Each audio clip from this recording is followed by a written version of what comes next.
up 21-13 over the Colts. Donnie Doo, Davey Lane here. Davey's going to be part of the post-game show, but let's talk about this first half. Indianapolis, you know what? We said this all during the week, Davey. I know you guys probably thought the same thing. A team like Indianapolis, you know you're better than them. They're struggling. They don't have a really good quarterback right now, and you don't want them to feel like they're in the game. And early on, the Cowboys made it seem like the Colts were in the game. This last turnover and touchdown, 21-13, puts them up, but the Colts get the ball coming out of the second half. But the Cowboys have almost seemed like they want to be a running football team now because they are just pounding the rock. Does that surprise you a bit? I mean, I think we knew that they wanted to take the air out. They wanted to shorten the game. That we saw Dak, when he forces the ball, he can throw picks, and that gave the Colts an opportunity to take a lead into halftime. And then the way it works out, the Cowboys are up 21-13. It could be 17-10. So the way those last couple minutes of the half played out definitely has the Cowboys feeling pretty good about where they are versus where they could be right now. No, that's true. And Indianapolis, they're trying to establish the run. Jonathan Taylor is such a good running back, man. He's averaging 4.5 yards a carry in the first half, 12 carries, 55 yards.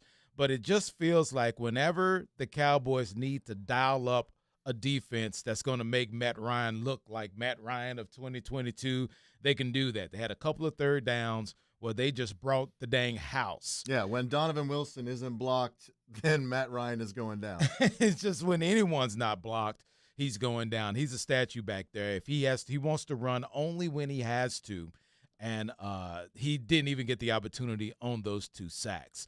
The running game, they started Pollard the first couple of series, but it's Zeke with 10 carries, Pollard with 8, and he's spreading the love around as far as the receivers go. 2, 4, 6, 7 different receivers for Dak in the first half. But I still don't feel comfortable. It's almost like they're playing with their food.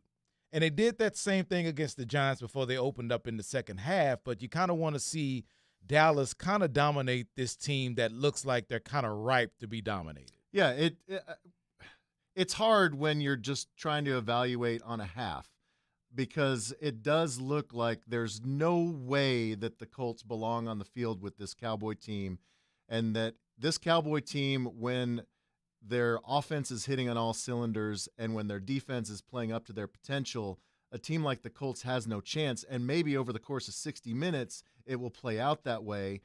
Maybe the Colts number doesn't move from that 13 that it's on right now. But the way it looks right now, yes, the cliche of playing with their food definitely applies.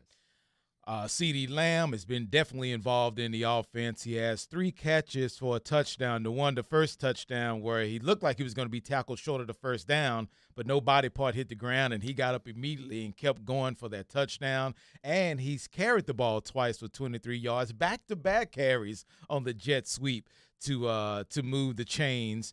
And I do love the fact that Dak is spreading the wealth around. Michael Gallup got the touchdown, and that was a really well-designed play. Yeah, putting CD in motion. In motion, so he can be the only one on the side. And it looked like Gallup was going to stop right there in the kind of slot area, but then it was a scramble drill. He kept going, and Dak put it on him perfectly for that touchdown. So they took advantage of the turnover they got. Anthony Brown jumping the route, getting in the mix, and then Malik Hooker getting the interception against his former team. So it does feel kind of weird 21-13-ish. It doesn't feel like the Cowboys should be up 8, but I almost think that's the mark of a good team because, okay, you can mess around and Dak threw his interception, but the defense held. It's like, okay, you know what? You have our back.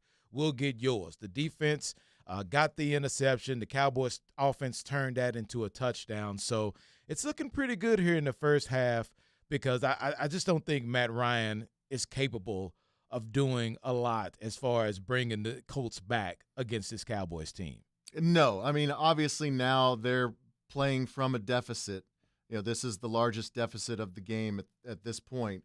And so the Colts, I'm sure, when they come out in the second half, are going to try and work the run with Jonathan Taylor and they're going to try and get it back to a single-digit score here at the beginning of the second half. It's going to be up to the Cowboys to flip that possession arrow and put the pressure on Matt Ryan to try and come back, because he's not going to be able to lead them back.